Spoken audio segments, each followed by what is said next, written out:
not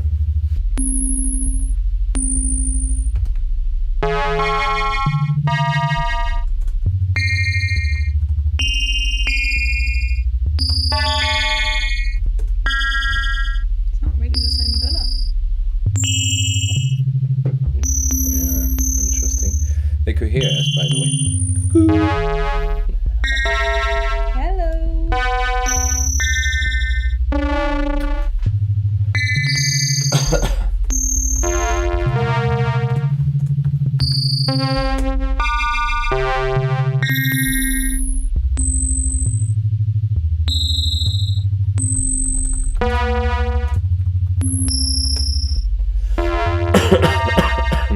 Yes, I'm here. I'm gonna be coughing sometimes.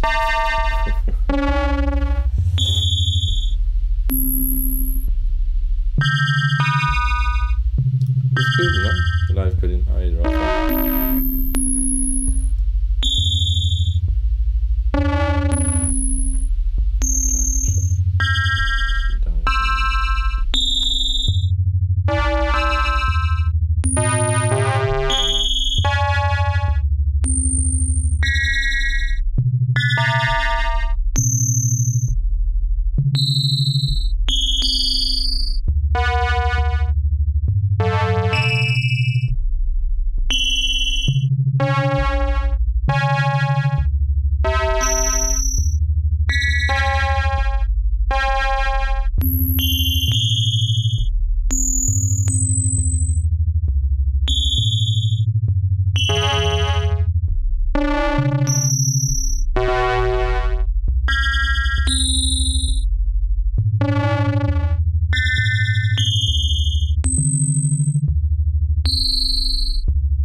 Well.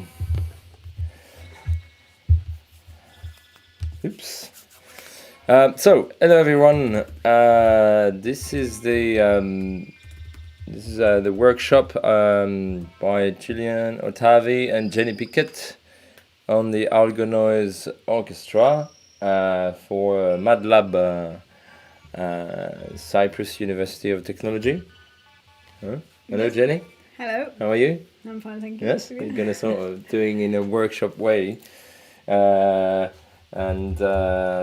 Marinos. I hope you're fine. I hope the students will show up today as we start the workshop. So we are together for an hour and a half, and we're gonna talk to you about different things, including noise music, not history of noise music or just a little bit, but more the relation between algorithms, live coding, and noise music. I go center it. It's not bad. It's not bad. Like this. Good like that. I'm too centered. Yes, the visual of it. Yeah, MADLab is here. Well done.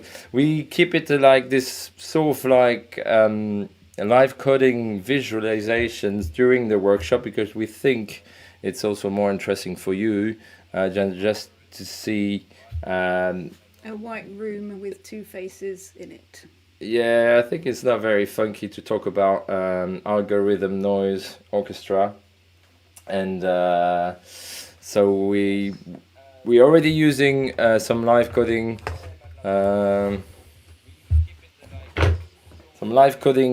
tools with us. The visual is Hydra. There's some supercollider and Sonic Pi behind, which we're gonna see later. This is better. Hello, Konstantinos, and welcome to the students. You could ask questions. So we're gonna mix sort of like live discussion and reading some of the text article we start to work on. And so but I think we're going to introduce who we are first. yes, maybe? we are doing this. So we're gonna have a more formal presentation, because after all we're gonna be together for an hour and a half. So the formal start will be around Jenny and I work through the portfolio. A portfolio we've done about work, portfolio that you know very well. Here it is. But we're going to concentrate now on the live, the stuff that's related more to. Okay, do you want to start? So I'm Jenny Pickett. I'm an artist at AlgoNoise since 2009, and I've been working with Julien since 2008. I'm also doing my PhD with Marinos Koutsmikalis at MADLab, Cyprus University of Technology. So some of you might have met me before, I don't know. And my PhD thesis is on do it with others as an artistic practice and educative protocol, methodologies for education as an artistic protocol. I don't even know what I'm saying now. Anyway, DWO is do it with others. So this is something working in collaboration and working with many people on different artistic projects is something that I've been doing for a long time with AlgoNoise. And even before that at Goldsmiths and when I was in London at Area 10. And I think when we talk about the some of the historic references that we have for AlgoNoise music, they also date back to that time at Area 10 too, in London. Voila. I think that's all I'm going to say, I think, for now about myself. yeah, that's a quick introduction. I'm Dr. Julien Ottavi, doctor in arts, donc specialized in networks and music, new practices online. I've done my PhD at Lorraine University under the supervising of Olivier Lussac, which he's a specialist of fluxus. And I'm an artist and composer. I've been working for 25 years in this field, from sound poetry to noise music to different type of orchestra, but also digital art installations, films, and different types of things, what are called intermedia in general in the Fluxus ID, that you could use any medium or any tools to create, or any language, create what you have to say, or depend the project you're working on. So that's a quick brief. In the same times, we are talking about artists, and Jenny and I are in these positions that are also coders, are also using technique, so and technology, and develop technique for their project, for the artistic project. So we're not only artists as per se, like let's say I'm doing painting or I'm doing sculpture, but if you like, in this old reference, I create the pigment for my painting, or I create the tools to work on the sculpture. Here it's the same. We're also working on the codes. We're also working on developing software that are being adapted to our research and our art practices. There you go. So we are coming back on this just to present a few projects. And there we go, that's us. This piece has been presented in London. So, you want to talk through the website? No problem. Yeah, maybe. We could change. We could change. No problem. I am looking for the website, so we change as we go, as you could see. Let me. I think the website might be better because it's more up to date. Your website. Okay, no problem. Yes. Slightly, not entirely, but. Yeah. So I am going there with the software. You can speak in the same times. Yeah, so maybe we look at a couple of projects that we've done in the past that are using, that are working with multiple streaming and different ways to interact with the environment as well as the sound with multiple players. One of those we did last year, and we included also students from Cyprus University of Technology. And we played that live during an event at Ars Electronica. There you go. So you could go. Was that during, yeah, that was during you could Ars click Electronica. wherever on your website now. People will see it. Well, the project that we did last year, which also included included electronic instruments that were influenced by online interferences through various PD patches and mobile phone networks. As well as a long-standing project of ours called the GIAZO, which is the Great International Audio Streaming Orchestra, which allows multiple artists to send sound and stream music and compose together at the same time. And those things to be remixed and replayed in a space. So this was a big project that we did last year. Maybe it's slightly too big to explain, I don't know. But it works also in this idea of doing it with others and trying to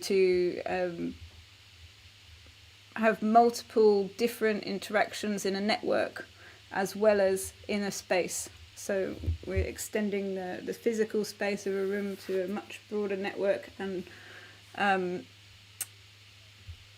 those changes were then restreamed and resent online. So there was a big kind of circularity going on. So that's the schematics of the project.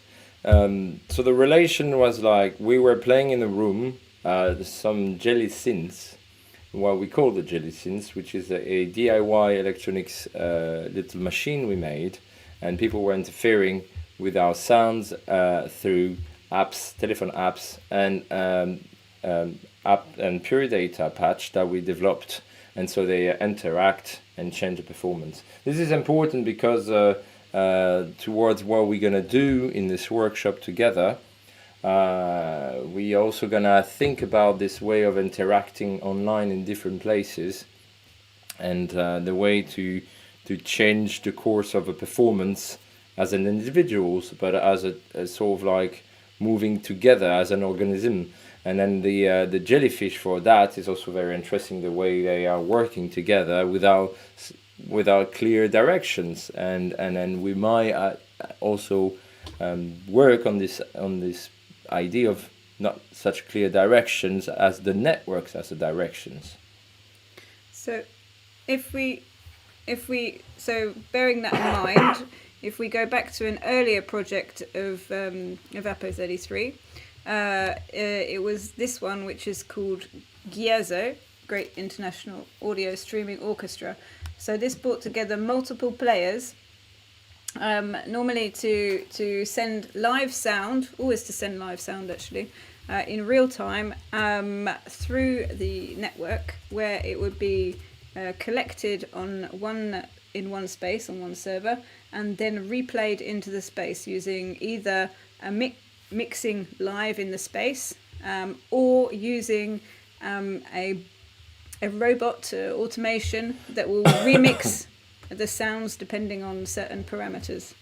And as you can see, like there's been many different people that have played this thing, and that covers people playing live coding to live instruments to electronics, etc., and laptops in general. But this is one of the practices that basically started a lot of our online networked actions over the years, and has led to other projects such as partI, or the bot, which is another networked project which uses real-time automation to remix live sounds in a space. So it's not really live coding, but it's remixing live sounds in a space and then retransmitting those sounds, those artifacts, through the network and being played always online. In fact, we can always listen to the bot at any moment because it's streaming all the time online, and they exist in different spaces. At the moment, this one is the one that exists in Apo, in our studio space. So any sounds that are being made there will continue to be played, remixed and resent on the network at any time of night or day. So you could collect any different kind of sounds. So the idea now is because we're also here to listen. But the idea is to make a music with that. Yeah. So we're gonna listen a bit of the sound from the actual bot in real time.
So that's just an extract of, I'm just gonna put it slightly down now. The bot is running as live streaming, and so what you can hear is what's happening in the space right now in APO 33 lab, and this is what's all happening. I'm not gonna do a test, but the machine is taking the the sound from the space and transforming it with a sort of a semi-AI automaton composer, and that interact with the sound that has been produced in the space. So of course it's more active during the day when people are going to work. So we'll talk just a little bit then now about another sort of project we've done, which is called Theatre Phantoms. I don't seem to have any images of, which maybe is better than in here. So Theatre Phantom is a project we work over a year. It's using the brain waves. For the moment, what you only see is the text, but it's using brainwaves to control robots and sound composition. We're trying to find a photo right now, but we might not have any photos. Anyway, yes, we have this photo, and then I'm gonna have to change again in the thing. That's not gonna be that easy. Thank you. You could speak in the same time. Right. So Theta Phantoms. Basically we created a game which was reacting to the brainwaves in terms of how robots moved in a space, how lasers moved in a space, and how the music was being emitted in the same space, and all of those things were happening in relation to the activity of each player's brainwaves. The objective of the game was to reach theta waves, which is total meditation, deep thinking, relaxation, but it's in such an active environment that it's something that really needs to be mastered in this sense. But so your brainwaves are kind of being live coded, or live coding, if you like, the sound and the visual aspects of the space at the same time. Maybe you want to switch on, yeah, of course you're gonna do this, to another project of the website, because you can't see it. That's it. On your website, there is other things you want to show, maybe, about our project before we move on to the actual workshop. Click here. Yep. So in in similar thinking to this, I mean, a lot of the reasons for working with coding and working with live coding is also to create different parameters or different models of playing together from different spaces. And I've also been involved, for example, in which I haven't even put that there yet. In other projects that we've created, maybe like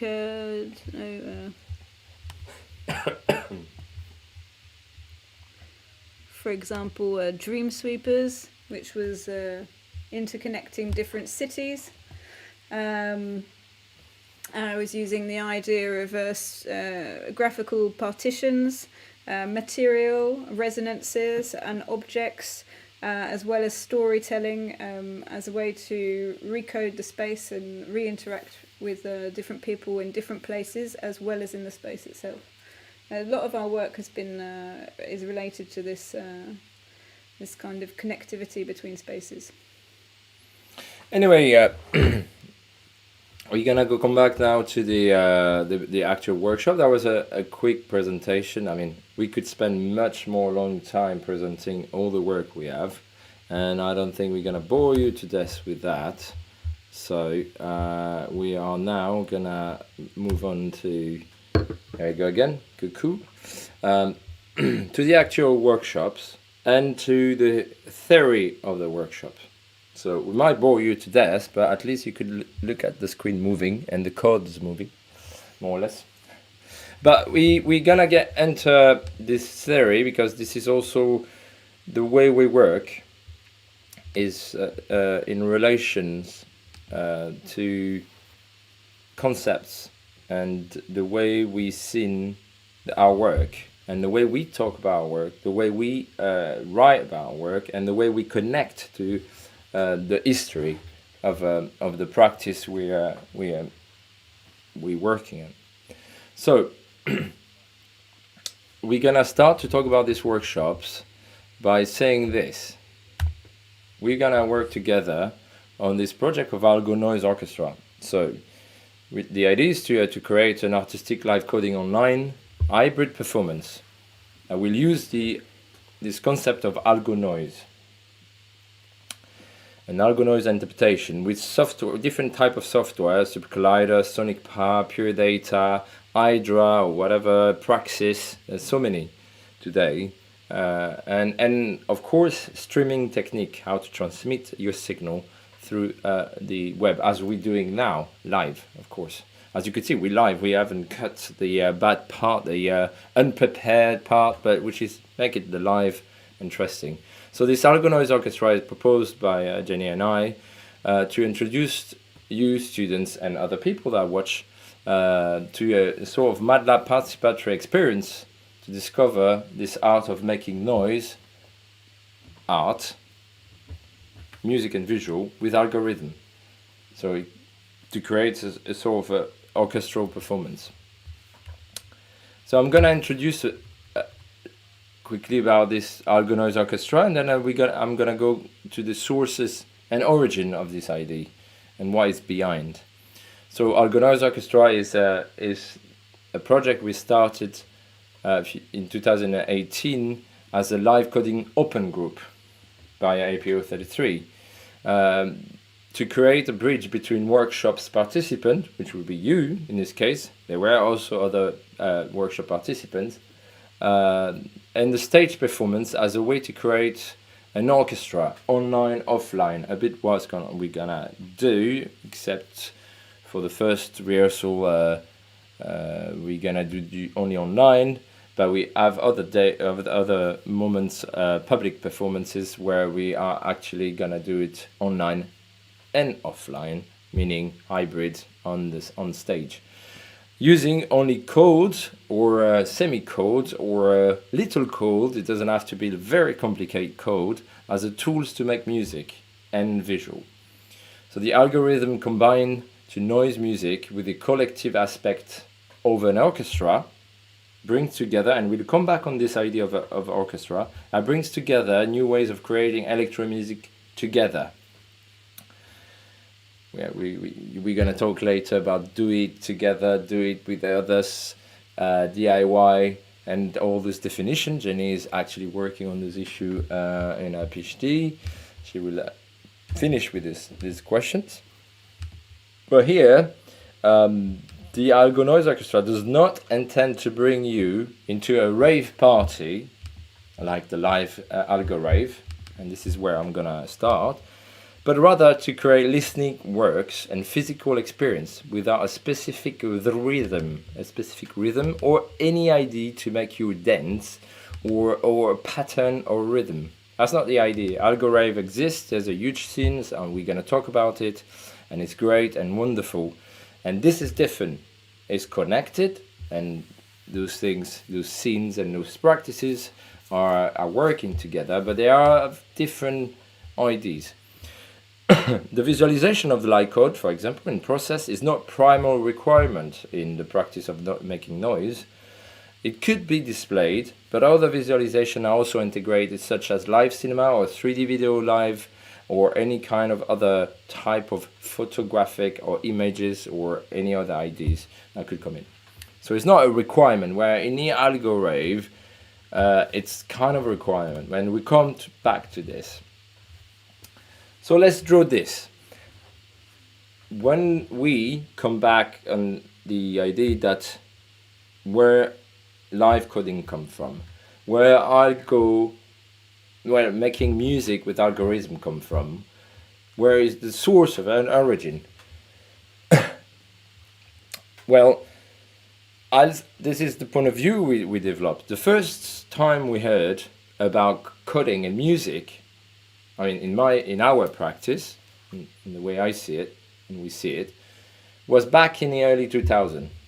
I'm not that old, so I can't talk about the origin of the Greek coding. Oh, you're Greek. Because codings also have ancient practice. And we're not drawing the practice of coding in the general human history. Anyway, as musicians, we back in the early 2000s when composers and musicians use available version of C sound and supercolliders in their works. So, I mean, basically, live coding, what we understand as live coding, is performances that are happening where the code has been written live. So if that performance is a visual performance or a theatrical performance or a musical performance, it's live coding when the code is not pre-written or pre-inscribed prior to that performance. Yes. But in those days, in early 2000, it was written and live coding was not quite there. So that's why I'm talking about a software called C Sound that you could still use, which is more related to compositions and chords and composition. And supercollider was also used at that time, even if it's super hot right now. It was actually used by the composer in those days, but not to do live coding, but to do composition. So they were written all their composition in code or live code, or they had technician to work with them. Because I'm thinking about composers such as Kasper Toplitz, Zbigniew Karkowski. It's people I know that have been working with this software, C-Sound and supercollider in the practice. Amongst others, there's many others, I'm just quoting a couple. And in a more academic composer style, working at IRCAM, which is a center of new music well funded by Boulez in Paris, they use for more formal mixed composition, such as spectral composer Tristan Muraille or Gérard Griset. But really, noise musicians are the ones that bring it to the stage and make it popular in the field. It's not, of course, not those composers from the academic that bring it to the desire, to give the desire to others to practice it. It's those musicians live on stage giving a kick of this sort of like live practice coding, even performances. So the way noise musicians and electronic musicians in general was used in this code and the noise music was in the programmatic sense of composition. They were making their own programs to play their music or their composition, but live, and this is important. So, for example, I come back on this C-Sound, and then Marinos talk about this. He knows about this. I'm sure he used it. C-Sound is a type of coded language in relation to classical notation. It is not made for live situation, even if you could kind of trigger some things. It is not made for it. Even you could integrate in the live performance. It's not made for that. It's for musical classical notation or contemporary coding. On the other hand, supercollider, and that's what people still use for live coding mainly, even the AlgoNoise scene, it was used in the live performance situation where the musicians were capable of manipulating data and changing the code in real time. At that time, it was not called live coding, but in fact, it was the preconception of that practice. And the reason for changing the code was to change the sound and to move the sound or add different sounds to create music. I'm answering. Not just to create code. Yeah. So, for example, glitch music is a genre, also includes the practice of pre-live coding and related live action on a music program in every way, meaning to build it, to change it, or push the errors or limits to create new form of music and new way of playing.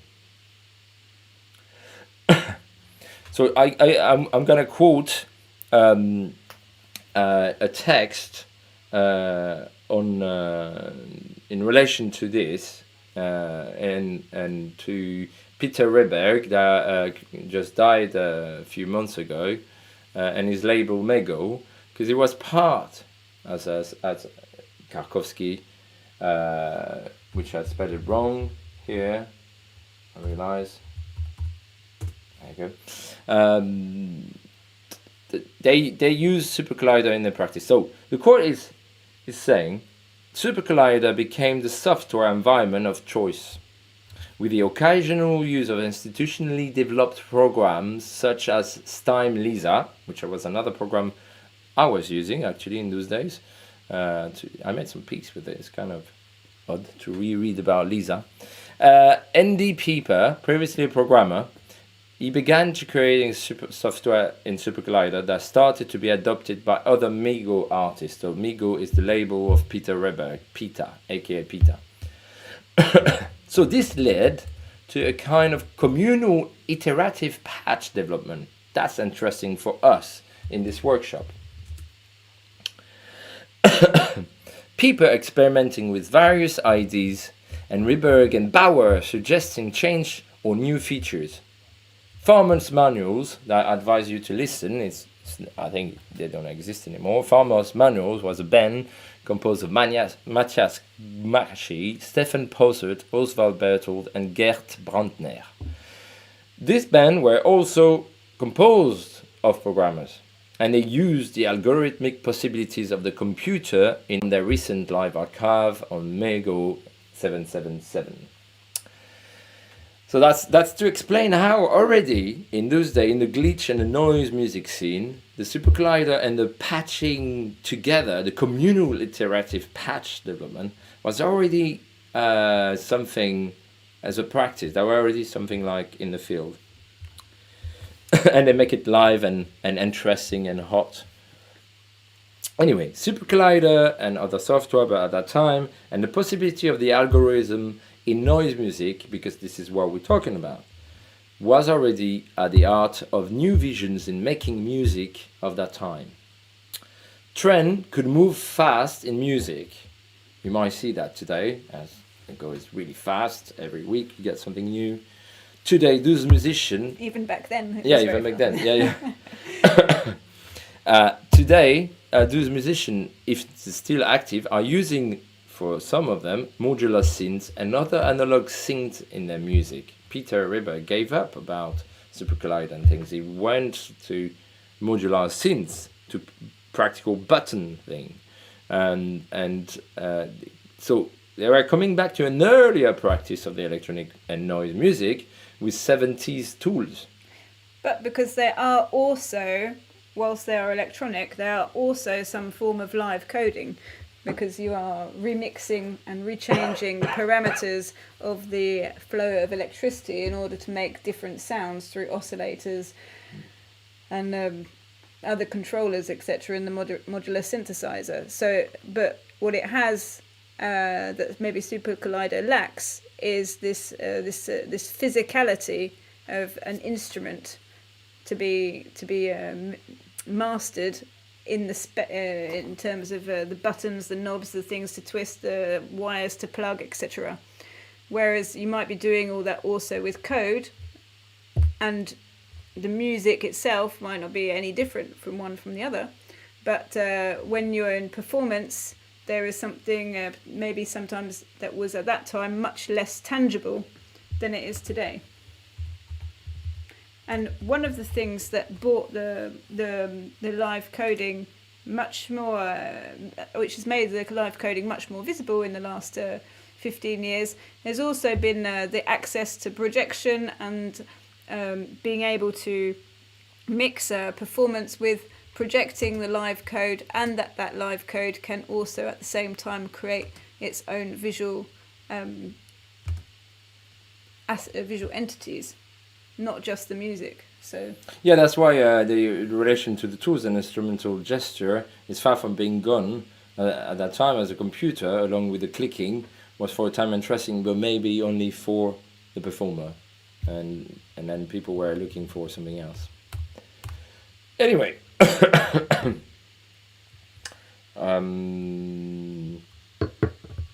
do you want to read that? Do you want to talk about this, or should I go on and then you go on? Yeah, because I've been speaking all day. Yeah, no, I'll take the lead and then see for me. Yes. Okay. Now let's go into the AlgoNoise in itself, or the noise music practice using algorithm. So, AlgoNoise, and this is the definition we put forward. It doesn't exist anywhere else. It's a new way of making noise music using code to generate and change parameters of the performance. Maybe you should explain what is noise music. Yeah, actually I was forgetting that one. Because it's of course... What's the difference between music and noise music? Yes. Thing is that, I wanted to show you the futurist Lucio Russolo, which is a classical history of the noise music, and I have now found the image of Russolo Noise Orchestra, which I'm gonna give to you in a minute right now by putting this visually and doing this. Here we go. So Luigi Russolo in the 1917, in the early 1910, 1920, yeah, to 1920, pre 1920. Thank you, Jenny. They were making noise orchestra. In fact, Russolo was inspired also by the futurist, in the same way that the futurist movement was, so he was also a futurist painter, to bring in this concept of mechanics and movement and the noise that came with the motor car and war that was automated and machinized, machinic war.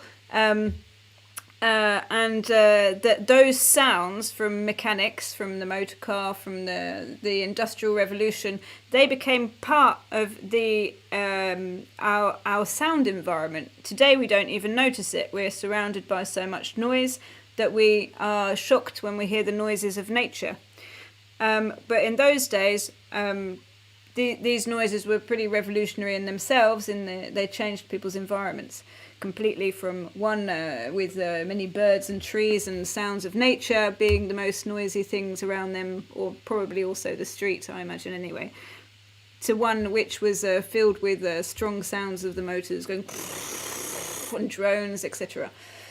What Russolo thought was that man's ears were changing at that time, and whilst a lot of orchestras and operas at that time were based on concepts of the nature, the man, their exchange between each other and nature, he thought the sounds of the machines should also become part of these operas and part of these orchestras. And he thought that man's ears will develop to understand these sounds also as music. So he developed these instruments thinking that we would understand noise as music. Yes? Yeah, absolutely true. So this is just an image to show you. That is more than 100 years ago, and since then there's 100 years ago of history, which we have not been invited to do because it will maybe take 100 hours.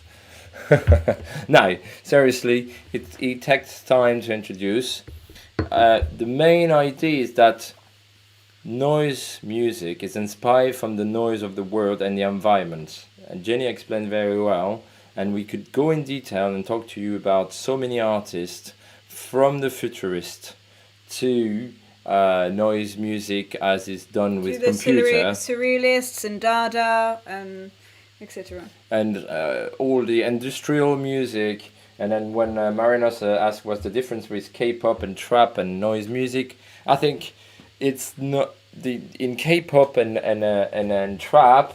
What's important is the rhythm, the sort of popular and the melody aspect. In noise, everything could be integrated. You could integrate probably K-pop and trap into noise, and then as long as you saturate it, as you extra amplify it. If you take the arch wall noise, that's another movement in the noise music. It's like wall of noise, wall of white noise, wall of crush noise, brown noise, and everything. So, but the main thing is that everyone could make noise. You could make noise right now in your bedroom, doing with your mouse or with any kind of sound. You know, you could take this packet of crisps. There you go. I'm making noise. So, and then when you hear a storm or you hear the sea or the birds, you could exactly. You could go out and record the waves crashing, and you will get noise. There you go. So, but let's go back. I think that's pretty fair to say that there is a huge documentation on the internet on noise music, because you have like more than 100 years ago, and then we'll be happy to make you another conference just on that. But let's come back to our questions, which is for us the AlgoNoise. Let's say now you understand better what's noise music. So in the AlgoNoise, there's this way of making those noise music using code to generate and change parameter within the performance. So there's many new software that have been developed since the early 2000s to come back to these ideas. Where does it start? This AlgoNoise ID, which we call it. And AlgoNoise, no one called it before, and those people didn't call it before. They called it noise, glitch, electronic, whatever. It's in relation to the new algorithm scene, which is also using live coding that had been seen before by the public and by the mainstream musician. The algorithm, and I will come back on this, it's important because the AlgoNoise is related to algorithm in the sense I use the same grammatical language concept invention. Algorithm, the rave I use algorithm, AlgoNoise, the noise I use algorithm. There you go. It's not that complicated to understand. It's semantic. But the workshop and the idea that we built with Jenny and we're gonna experiment with you is not about the origin of the algorithm, as I said before, which could be taken as the origin. Algorithm itself, we're going back even further. Yeah, exactly. Which we could be like the origin of all language in itself, if we consider all languages as code. But rather, in our thinking, a reflection on the relation between live coding and noise music. So we still have to draw this line on some kind of origins, but to understand how this relation started. And accordingly to this website, Soulfly, I found the home of the curious musician. It looks like it started in the 70s. So I was surprised, but why not? So Soulfly said, some of you may know this online magazine, the home of the curious musician. The phenomenon, they say, of live coded music stretches back to the demo scenes of the 1970s to 1990s, where graphics and music demo programs were shared. So this exchange caused the emergence of a public art form where the graphics and the music were created real time on live programming environments. I think there's a little thing here. This idea that you have a coded program where you act on the live aspect created by the program. But yeah, this is probably also something that if you maybe Marinos has also touched on this in the past. If you're looking at the history of art and computing, it brings you back to exhibitions at the ICA, which I think was around 68 or 69. I can't remember exactly the dates. I'm not so great with dates. Called Cybernetic Serendipity, where there was this play with computers creating music compositions and different kinds of drawings themselves. It wasn't just about the computer making that you would have something expected. It would also bring something unexpected into the mix. So there was this idea that the cybernetic could also be an input as an artist and not just the artist using the computer as a tool in itself. Yep. So what we found interesting in this is that strangely it jumped right after, in this article, 2004. So we have this sort of writing. I've seen that before. We've seen that before. This relation of I'm going to give a big historical date, 1970s, 1990s, and then suddenly I'm going to jump to the 2004, where the article talk about with the MADLab organization that promote the live coding without giving us any clue about what happened during 20 years or more. That's a way to do sometimes in history. Is really like annoying. You make like some bits of history disappearing, but okay, that's a way to do it. So in our first part, in the we were defining this origin from our point of view, the early 2000s. It's difficult for me to define between 90s and 2000, as I was not, especially I was a kid. And also I dig like, and there were not so much literature about this. But let's say that within the origin of noise and electronic music from the end of the 90s, let's say that, based on the experience, concerts and meeting musicians that use supercollider, our experience, creating programs and using live codes in the making of their music. That is where we start. We don't start just like maybe something happened before.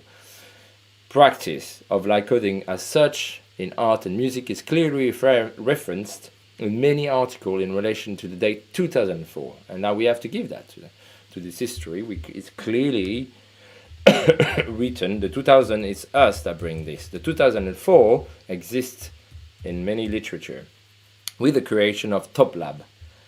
This TopLab is very important to understand the live coding in practice. So in this network, nothing is clearly stated for a musical genre in itself. It needs to be said. They don't say you should play this. But it has been embraced by the rave scene and the idea of making people dance more than it did as an organized group in other genres of electronic music. So it became somehow a norm in itself, not by the will of the people, by the practice. I quote, there was TopLab said. They say, the concerts that are centered around live coding or AlgoRave. So they say, the AlgoRave setting up the objective as a musical content by reference to the live coding. So AlgoRave, live coding, they are attached to each other, even if TopLab try to keep it open. And that's just a statement, it's not judgment. So for example, Alex McLean wrote his PhD on the subject in the larger view, artist programmers, and he said, artist programmers and programming language for the arts. That's the name of his PhD, that's the title of his PhD, sorry. He's quite clear about the subject. He's saying this, AlgoRave is a kind of is a kind of stupid word that I came up with in 2012. Okay, so for him, the idea is to change the view on coders to fun practice. And and I quote again, and it's pretty intense to do live coding, so often the coders will look pretty focused, but it is not supposed to be something that takes itself too seriously. So if you're performing in an AlgoRave party, I think you can't really take yourself too seriously. That's what I say. Okay, so interestingly, Mike Lean talked about the generative music in his PhD too, before live coding. Now that's interesting because generative music, it's something that we haven't talked yet. We talk about noise because it's very specific to this relation, but generative music is basically making music that generates itself, or by machine, or by some electrical automaton, or by any means. Something that generates is on machine motors and is usually related to mechanics and electricity and code. Anyway, but so it regenerates different forms.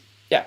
So he said we formed the generative music and later live coding band Slub. This is the band he created, joined by Dave Griffith. So, as a matter of fact, we, as APO33 and Area 10 Media Lab, Jenny talked maybe about it earlier, we created in London. We created a festival called Reboot in 2008. The name was about rebooting Area 10's Media Lab because Area 10 was a huge artist warehouse in the centre of Peckham, which joined together all sorts of different artistic practices under one space. But they wanted the development of a Media Lab and it hadn't quite got off the ground. So at that time, I began working there with Area 10 while I was at Goldsmiths, and Julien came on board with me as well. And we created Reboot Festival during the second iteration of Node London in 2008. Node London was a big network event bringing together digital arts practices across the whole of London. So basically in 2008 we invited Slub. I played there one of the first live coding performance according to McLean. We say live coding performance For 8, the following is a list of live performance featuring the present author during the period of research. And then you say Area 10, Peckham, London, 12th of April 2008. So, we suppose the relation of likelihood in the pattern is at the core project with the algorithm, the pattern. That's why I think it's behind. The algorithm aesthetic. It is not entirely closed, but there is some academic archetype to it, with a strong community. We look into the rules applying to the genre, meaning respecting the idea of light coding and showing to the public. Now, for us, we can't talk about AlgoNoise without referring to the algorithm, because it comes as a cross-reference, and we do not try to separate it, but rather what we're looking for is to explore the difference and why we need some AlgoNoise objectives within the realm of live coding practice. Which Marinos has just pointed out that algorithm has turned big these days, probably to the extent that live coding is becoming progressively more and more associated with the dinner kind of dance culture. I reckon hence the need to differentiate with AlgoNoise. I think someone is falling. Yeah. Well, that's just what I said. We have to make the difference. It's clear. Yeah, 15 years ago, AlgoRave was a very niche thing. I'm just replying to. No. It's actually very important. This It was something that you found in the open source Free Libra open source arts festivals around Europe. Not something you found so much in your average venue mainstream culture. So noise music, in the broader views, music using noise in its composition, but referring also to saturation, loudness, and music produced with no specific pattern, that tend to be less attractive to the general public because of unusual not being dance friendly. So it's not dance friendly, so it's not that popular. Popular K-pop and all the trap and all the algorithm, it's popular because there is an objective of dance music and there's a pattern that you could refer to. Noise music, no pattern, no popular, apparently no fun, but we come back to that. It could be really fun. Anyway, also, noise music is not close to pattern, and that needs to be said. It is not a necessity to use it, and it rather focuses on just making noise. It's not.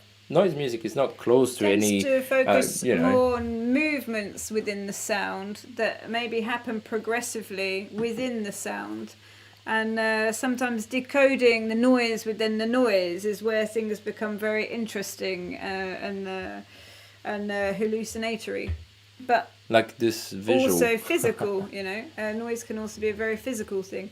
So it's. But the movements noise music isn't maybe a 3-minute pop song either. It's something that tends to happen over a duration of at least 20 minutes or so. And this is more something that you experience as a very immersive, embodied music that touches all parts of you and also can be seen as very aggressive, but at the same time it could be also felt as very tantric or even meditative or even theta, And so, but also, it's related, as I said before, to to composition. So AlgoNoise is sometimes also in relation to this idea of composition process. That is been taken, for example, by Yanis Xenakis, a Franco-Greek reference that you should absolutely discover. Than algorithm dance music, because I'm talking about the composition here, if it's not clear, because it relates to this idea of composition and research with different types of noises, including stochastics, in the case of Xenakis, which is also a mathematician and a composer and architect, as the property of being well described by random probability distribution and chaos, as the property of complex system whose behavior is so unpredictable as it to appear random, owing to great sensitivity to small changes in conditions. That is the stochastics theory. It's a bit complicated, but you could look at it specifically because Xenakis has been using it, and in jazz music is used as a reference to generate chaotic noises. So Xenakis was using the Markovian stochastics system in his music composition. As a mathematician, he was, of course, working with those ideas of programming the music in his work. And it is a very important composer, to understand better why the noise music is different from algorithm music. Is key, if you want. So I will quote some research that has been developed on his work. Someone say, how did Xenakis come to put forth his hypothesis 13 of the granular notion of sound and related formalisms? Did he put forth the idea as a way to generalize his approach of stochastic music, extending his music theory to cover sound too? Or was it rather the other way around, a genuine interest in complex sonic material that led him to stochastic? First in music, with known interest in complex sonic materials that, I repeat myself, with known instruments resources, because he was using also different type of resource, electronics and acoustic. Then in sound, with yet unknown studio means. Nobody can't really say, but sure, granular sounds and stochastics seems to go hand in hand in Xenakis' work between 1955 and 1959. Even though he's developed it after some composition. Anyway, that's a detail about Xenakis that you should get into. So even if AlgoNoise is not directly applying mathematical theory, live coding is often using loops and math formula more or less advanced in the making of the sound.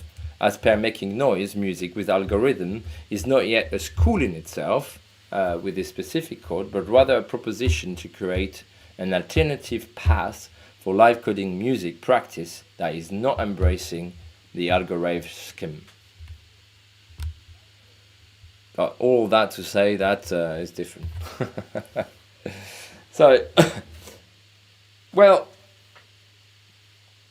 I think there's we're not gonna get more into this for now. The idea of the rave part and the difference, I think we made clear. It might be developed more as an article. But let's say what's important for us, because we have another half an hour and we should stretch it. So this is the last part of the introductory theory of the workshop before we get into some other details and questions. What we're interested behind the AlgoNoise, beyond the AlgoNoise, what's interested us is also this idea of orchestra, and specifically here in this workshops and some of the performances related to this project, the networks and the performance itself. So, for the AlgoNoiseOrchestra, the orchestral format is coming as natural as it is for musicians to meet in group and play together. Except here, we formalize it in this whole idea of the orchestra to pervert it in another direction that have been given by the Cambridge English Dictionary as a larger group of musicians who play many different instruments together and now are led by a conductor. That's the classical definition of orchestra. But here, we play only one instrument, if computer could be an instrument, with multiple codes and possibly multiple live coding software. So as for the conductor, it is not a necessity, but it will depend, in our workshop, I'm talking about this on the performance itself, as it could be a machine, a general direction, or an improvisation, or a form of horizontal organization. We don't know yet. That's something we're going to build together as a second part. So since early 2000s, Numerous ensembles have been created where computer is the main tool to produce music, from Mimeo to Great Computer Orchestra, Linux Computer Orchestra, OFO, and so on. So the objectives of this orchestra we're gonna work on, and then we developed it before, is to set up a common ground to play together AlgoNoise as an ensemble in order to formalize this practice and to propose a space for composition, open to all composer or not. So the orchestra is also composed of different members who come across and join the introduction workshop that you will participate and introduce participants to the practice of live coding and noise music. The AlgoNoiseOrchestra involved members through workshop but propose performances afterwards in different contexts, from live situation in venue to online performance in hybrid concerts, online, offline. The networks and the internet as a place of diffusion became, for the last year, as you well known, 2020, 2021, we're sort of coming out of it, a common ground for many musicians. It's important to realise that a couple of years ago, most people didn't really understand what a distributed orchestra or band was, people playing online from different places. But the COVID made this practice also become much more mainstreamed. Now it's something that people understand very clearly, live streaming of music, but they also understand live streaming from multiple places, which was not something that was so common a few years ago. I mean, it existed, but it was not something that was so much in the public eye as it is today.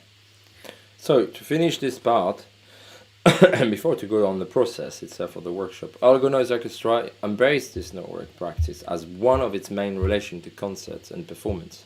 Also because it might not always be accepted or involve much interest from promoters, and that is important to say, but mainly because live coding is also interesting in a context without the pressure of the stage. I will explain that, we will see that together. But if the algorithm proposed evening that are fun, sometimes playing noise music seems not very fun for the organizer, or some part of the public making the performance rather unpleasant for everyone. Okay. But you need to find the right venue for this type of music. That's the reality, that's the practice of making this kind of music. It's not an easy path. If you want just to do dance music, no problem, there's other paths. But networks also bring a useful methodology for automated direction and different form of composition, including the ones that involve chats instruction, which we might do, live composition, as for improvisation but with a sort of conductor, even if there's multiple conductor, also that's possible. So by consequence, the performance of live coding noise music, the AlgoNoise, explore a different relationship to the stage. Noise musician know it perfectly, but less coders or workshop participant. So the online performance allowing a distance from the stage in order to open new practitioner, you, probably, I hope so, in both practice the noise music and the live coding without the pressure of the stage as such. Well, Eric, I think it's sort of introductions and to be able to talk about what we're going to do now with a sort of a more theoretical content, and I should say like another 5 minutes, maybe 10 minutes to Jenny to sort of talk about the process of the workshops, how we might organize it, how you will work on your own, and we'll help her on this. But also this idea of collectiveness. I know she worked on Duo, but I liked very much the collectiveness. It's kind of like sweet to say, almost. DIY collectiveness. And live coding together, a LCT. No one talk about LCT, Marinos. So sometimes, what is LCT? Anyway, go on. LCT, live coding. Live coding together. Together, okay. But mainly collectiveness. But go on, talk about the DWO and then this relation to the workshops. That's important. Okay, so I mean, DWO, do it with others, sounds quite self-explanatory. It comes from the idea of DIY, doing it yourself, which is something that was became a practice of the punk era in the 70s, where also they were making music that was not seen by the gatekeepers to culture and the big venues as something that they wanted to promote or wanted to have. I was seen as trashy and not something that was valid in those days, was not proper music. So the punk movement was also about this idea of doing it yourself, and DWO kind of extends that idea, do it with others. So the yourself becomes not something that's singular or pure. I mean, the yourself could be singular or plural, actually. But it focuses on the idea that you don't do it just by yourself, but with other people, which is quite self-evident, except for the fact that the term actually comes from Furtherfield's New Media Lab lexicon, which talks about DWO as actually being a practice that's very specific to the digital arts and networks in themselves. So I mean, it's quite relevant to this in the sense that we're talking about making a performance that's with networks and with multiple people. However, today that terminology, do it with others, is something that crosses many different practices in different fields, and you'll find that you'll come across it in many different contexts, from business to politics to gardening. So it's kind of gone beyond its original maybe thinking. Their original thinking for DWO was to have a specific protocol as well, and the protocol was about creating non-hierarchical collaboration. And this is something that's very important to the online orchestra environment that we've been using throughout the years. It's something that we've discussed a lot with Ghiazzo, the great international audio streaming orchestra.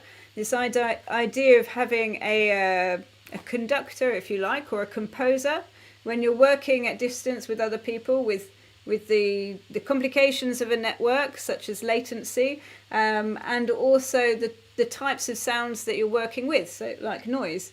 So there's been times when we've tried to remove any master, if you like, any hierarchy from the composition by letting computer systems decide how they will mix the players in a space, because sometimes it's not possible to have 6 to 8 players all playing as loud as possible through the space. At some point it might not sound so interesting, so sometimes it's important to maybe use an algorithmic remixing of the orchestra, but one that isn't controlled by a specific person who puts themselves above everybody else, for example.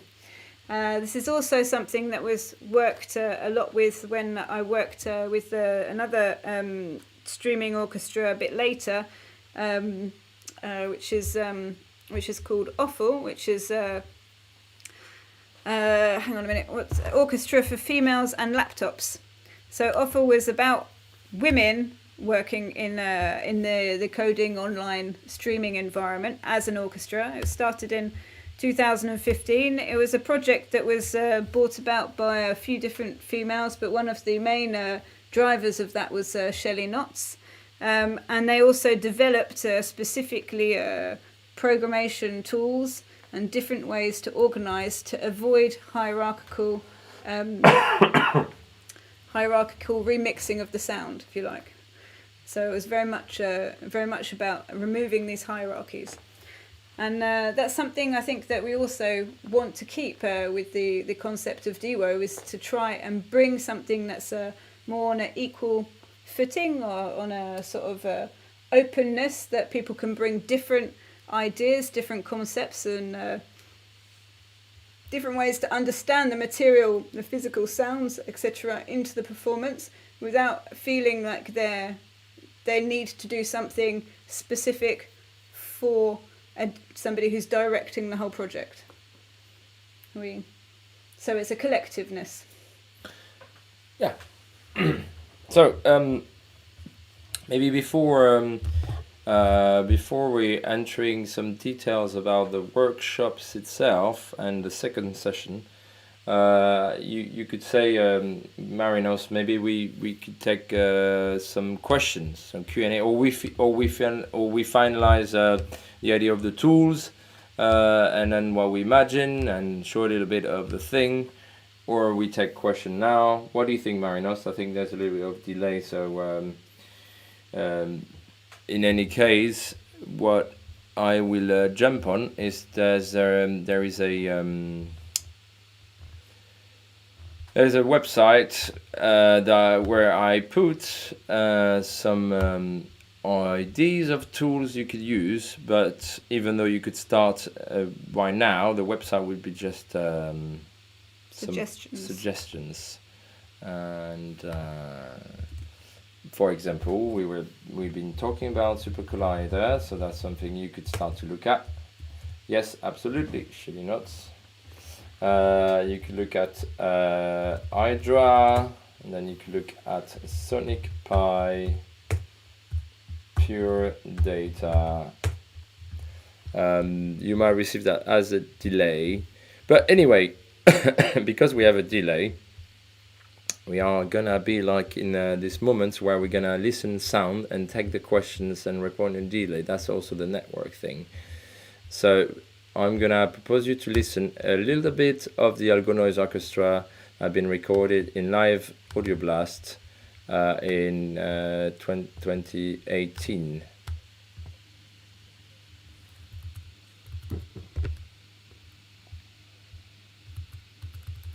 So this recording is following a workshop that's been done. Okay, and while we're gonna do a bit of visual live coding without our face. We take question as it comes. There's a question coming, and I think they will hear it with a delay. I don't know how the delay is. YouTube, we should have used another platform, but let's put it that way. I'm gonna go down on the sound. I'm just gonna answer to Marinos. You asked, so is there a feminist dimension there as well? Like, I think there is. It's hard to escape becoming. How do I say it? It's hard to escape the feminist aspect as soon as you're a woman doing code. And getting into this technology, because it's one of those fields that has suffered quite a lot from an idea that it's an all-male environment. This is far from the actual reality, but sometimes it's very difficult for women to get visibility, to get recognition, or even be in the right networks where those few venues that might be even promoting noise music and strange networked orchestras might even be even more inaccessible sometimes to women. This is less and less the case, I have to say. This is much less. When I started in this field in 2009, people used to always say there are no women in this field, which as soon as you scratch a little bit beneath the surface, you find there's many women in this field, in fact. And Ottavi was also a way for women to get in touch online and play together online and discuss these different things. But it's not only something that is useful in the fact that you can play with people at distance. You don't need to travel. You don't need that expense. If you're from the point of view of a mother and you can't actually leave your children, it's also another way to carry on with an art practice without having to invest a lot in babysitting and extra stuff like that, which is sometimes something that stops women from being able to get involved in some aspects of touring, for example. Or it's also a practice, the whole online orchestra streaming practices doesn't just affect that. It affects people in other countries that are much less affluent than Europe. Their way to also meet and talk and exchange and make music with musicians elsewhere in the world.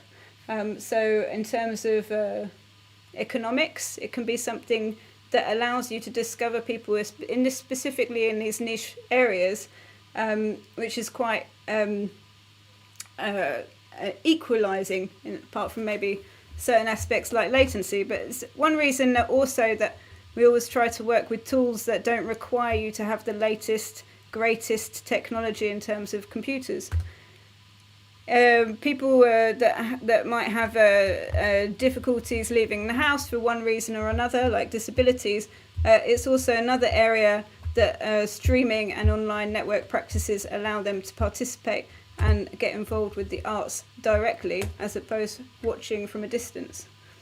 So I think I think it covers all those things. It allows a much more balance and équilibre amongst different genres that can be often marginalized in technology. Does that answer your question? I'm sorry. So we let the students put their question together while we'll still listen some AlgoNoiseOrchestra. So we sorry. We are gonna listen some of this music to give you an idea. This is an hour performance, but and as the question comes, we answer it. So we change also the vision with Hydra. We will change the vision with Hydra.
point of view, I'm not sure I understand the question correctly, but for me, noise is music.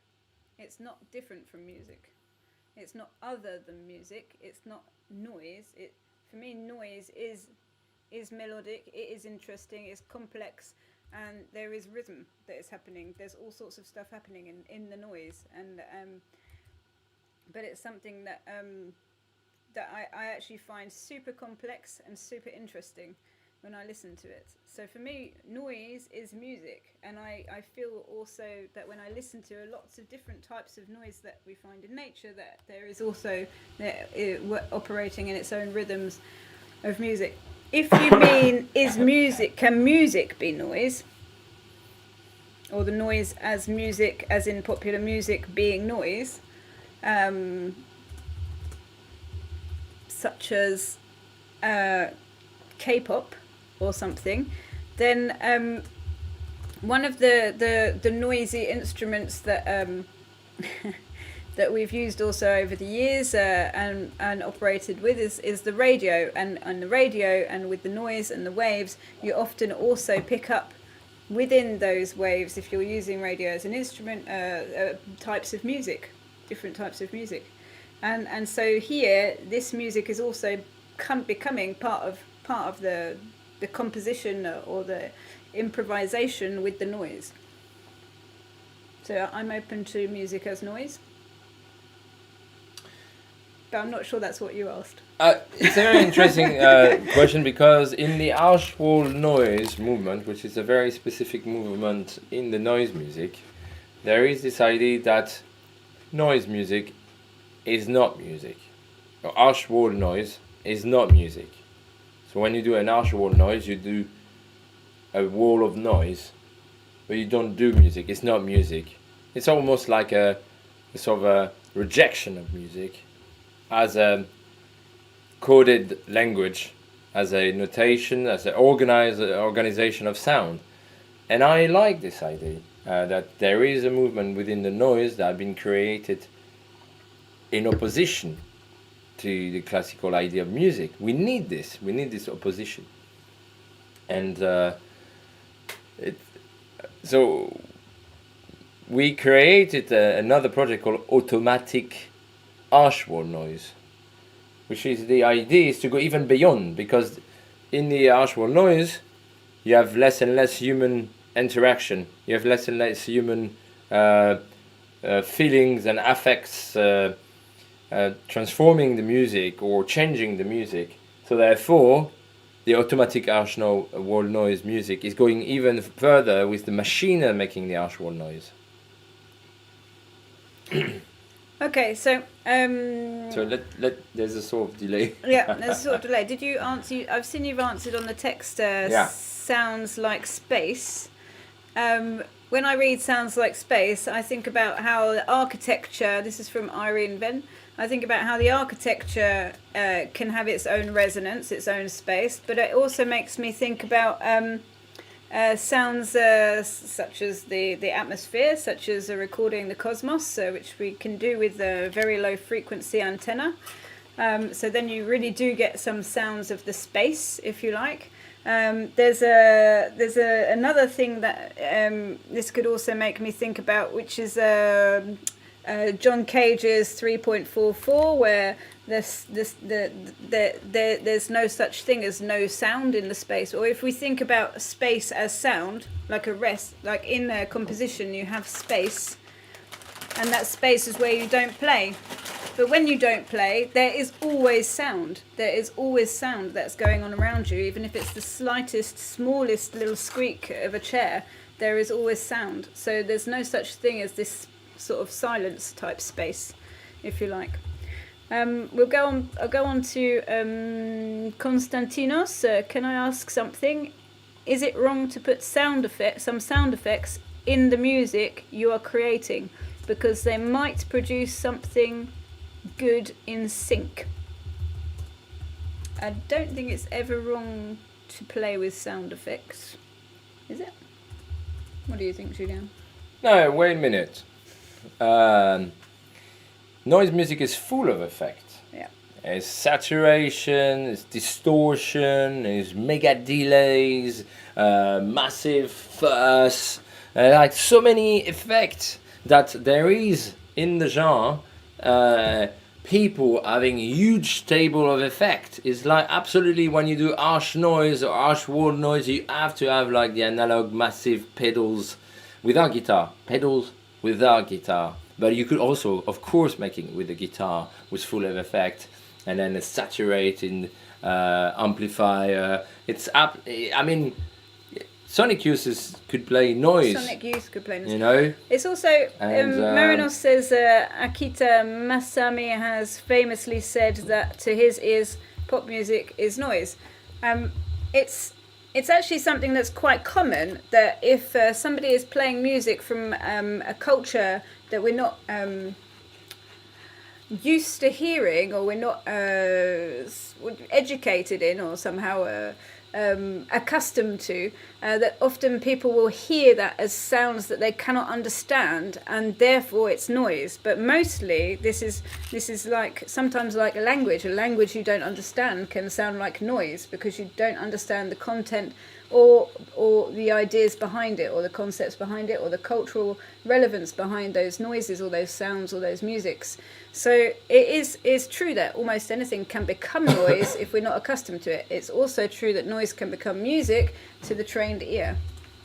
But what is, in your question, Konstantinos, there's something else. What is sync? Because you could have a whole bunch of effects that might bring sync or not at all.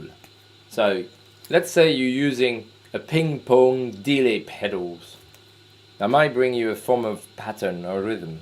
It doesn't matter. I think it doesn't matter. It depends what you're doing.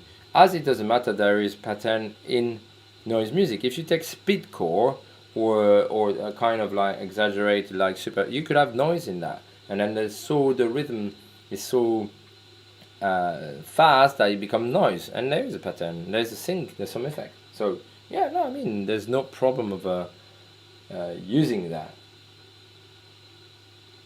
So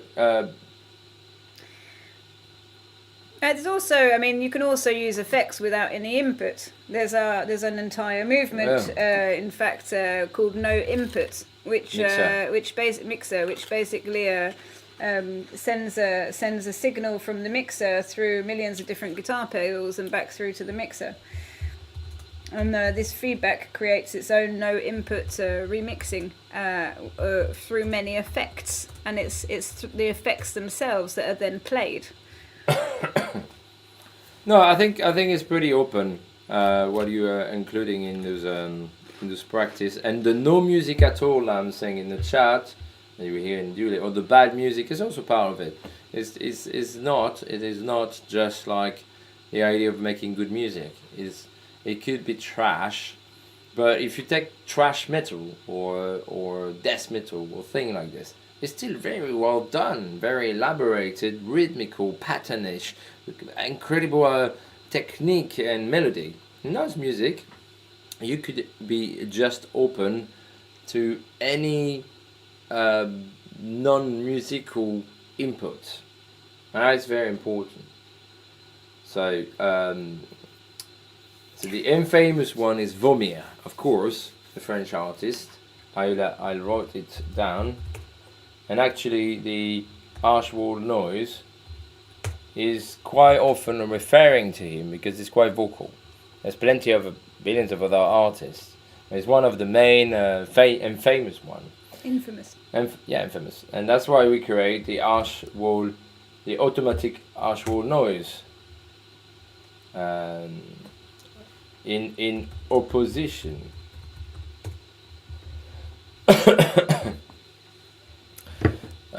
But yeah, of course, that's this idea of non-musical. Noise could be non-musical, and it shows how open it is, because you could be very musical. You can make like some glitch noise with the rhythmicals and patterns and delays and effects in sync or not, with reverb and beautiful. It could be noise, no problem. But you could suddenly like make a noise music that is not music at all and reventigate it. So there you go.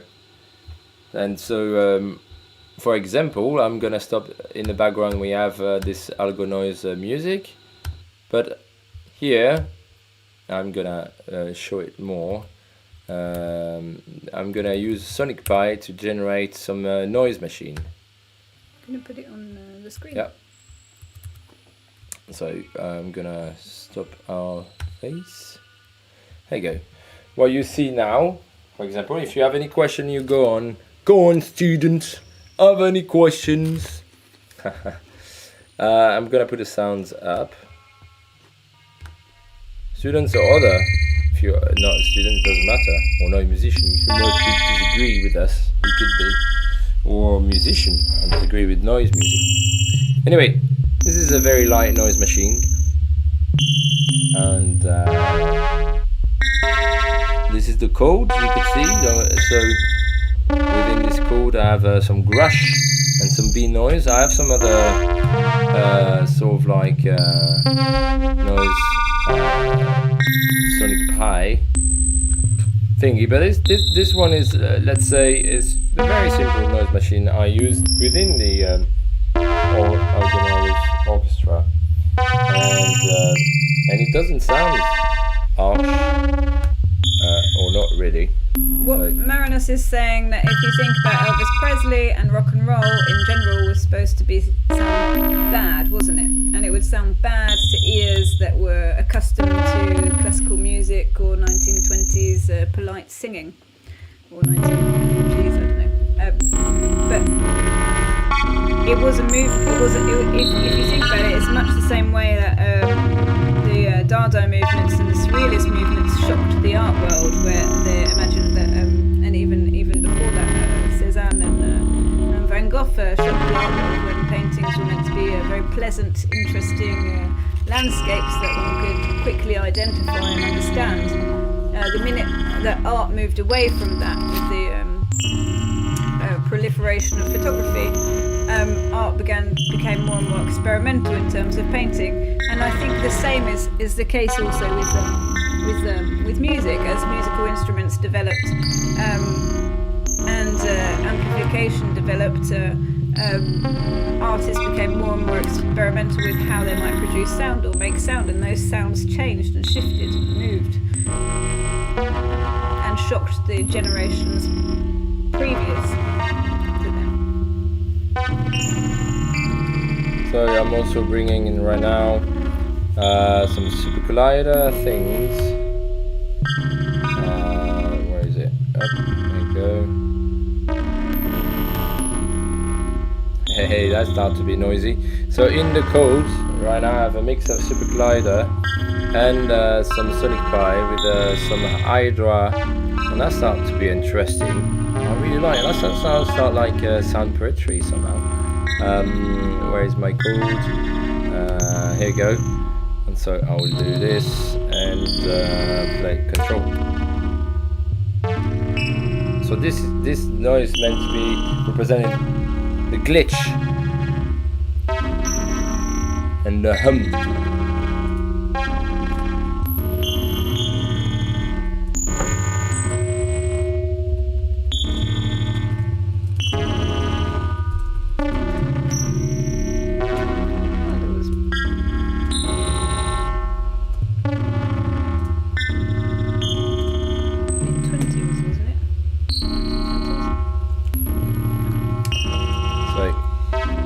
Now I kind of right now I'm doing this.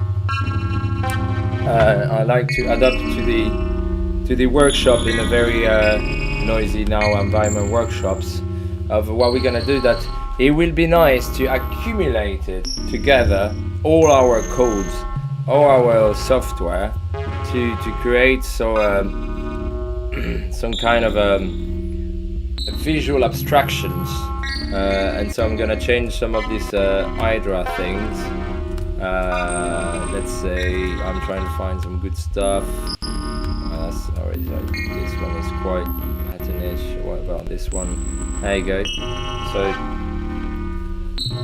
anyway, I think we finished the this conference. But if you have any more questions, or I'm sure you have your own wine or eating time, We're also playing with this.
yeah, accumulation of oh, it disappeared. There you go. Yeah.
Yeah, we have the sound making more buzz and synchronous sound, meaning no problem with that.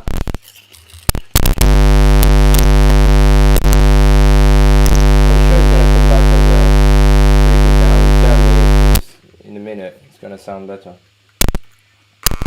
Ah, here you go. Yeah.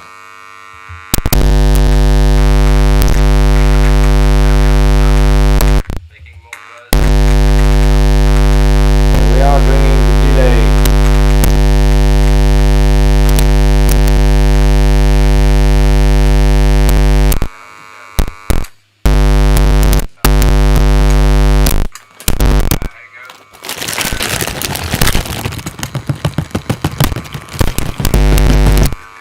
So, by preparing for this workshop, you need to think about also how you might experiment with the different medium of live coding, how you might prepare certain sounds or record different material that you might be able to then also use as part of your live coding.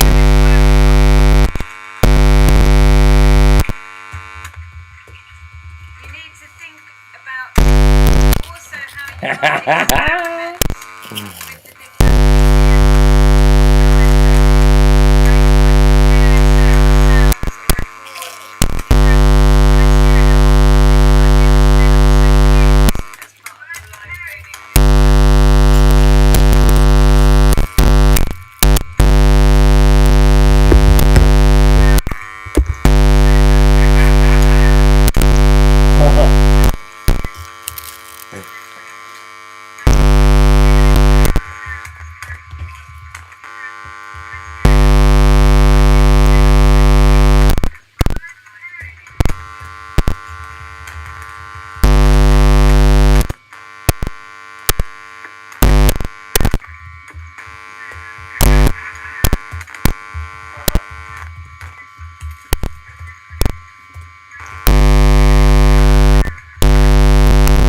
ad infinitum.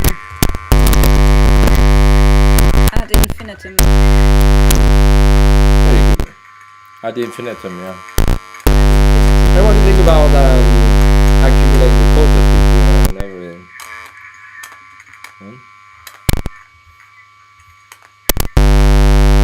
Could be nice, huh?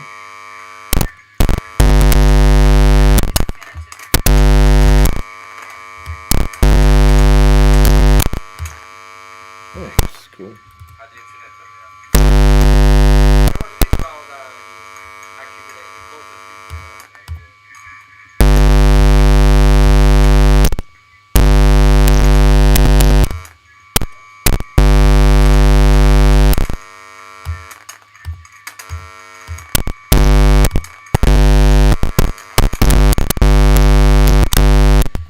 Oh, snail delivery will take too long.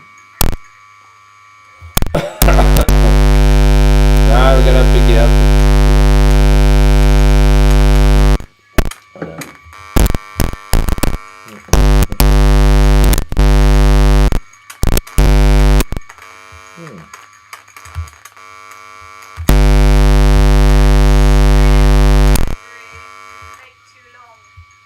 Oh.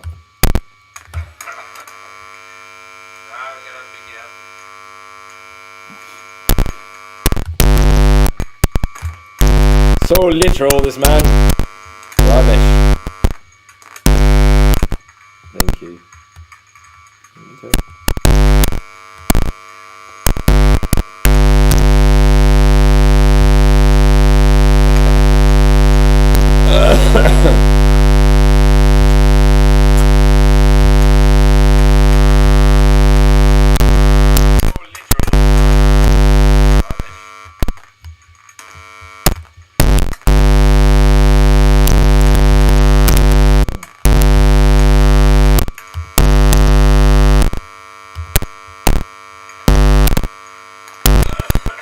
Okay, well, I'd like to say thank you for bearing with us through all this massive information, and I hope that you've come away with something interesting that you might take from it. But all of those things could be starting points for other explorations.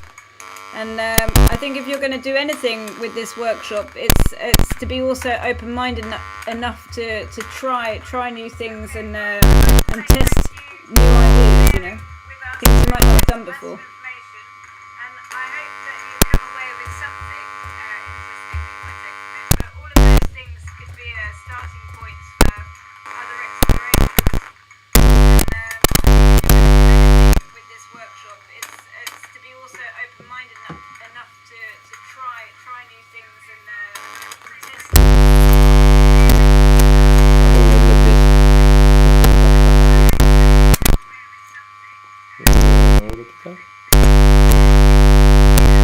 Thank you very much. See you. We leave a bit of the sound right now, and then there's for 5 minutes-ish. If there's any more ideas